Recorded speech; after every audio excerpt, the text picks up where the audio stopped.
The Chinese market brings great opportunities to foreign companies, said an Italian expert in a recent interview with Xinhua. China's economy expanded 5.2% year-on-year in the first 3 quarters of the year, marking the strongest performance among the world's major economies. In 2023, Chinese economy should grow around 5.4%. It's performing better in the last quarter compared to the first month of the year. So the final push should permit China to reach the goal of overall growth around 5%.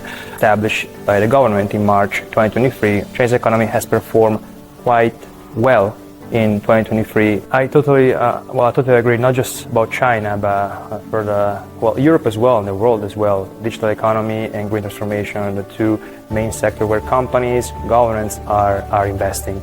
So I do believe that foreign companies are willing to enter in Chinese market, focus on Chinese market. The Chinese market has a huge potential in terms of as a foreigner or foreign company investing in the market.